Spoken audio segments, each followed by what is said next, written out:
My name is Stefan Richter. I've been the owner of Stefan's LA Farm for 4 years, Stefan's Steakhouse in Finland, and Stefan's Catering here. So I'm in Santa Monica currently, and we talk about my risotto.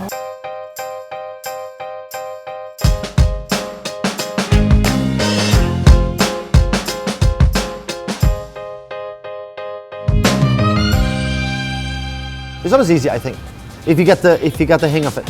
When you decide to make risotto, step one is you gotta go shopping properly, buy enough, not too much, and prep this stuff ahead.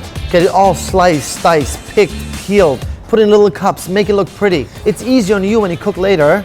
You have all the items prepared, ready, and you can spend time cooking it properly. So you can prep your items the evening prior.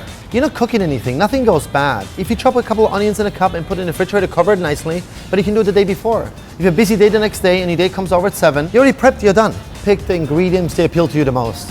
If you like tomatoes, use tomatoes in a risotto, it's okay. Or you wanna use fava beans, it's okay. Whatever appeals to you, that's the flavors you use because you're gonna enjoy them and you're gonna enjoy cooking them. So when you start your risotto, you put a little bit of olive oil in your pan, make sure it's slow. Use your shallots or onions and garlic.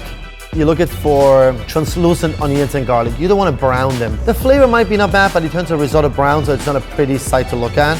So you keep it as light as possible. So tame it a little bit, not too much heat.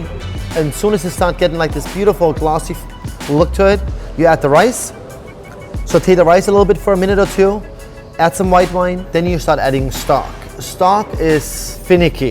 If you add too much stock, you can't remove it afterwards because the rice is already overcooked. So you add a half a cup at a time, and you see how the rice changes.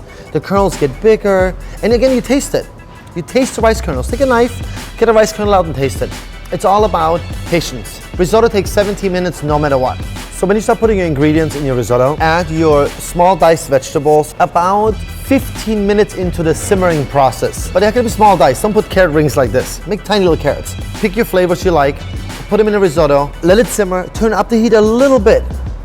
Stir the vegetables in there, they're gonna start cooking immediately. It will take you less than 30 seconds for them to cook because that dice is very small. And after that, it's very important to put your protein in it. Raw shrimp, raw fish, whatever you put in there.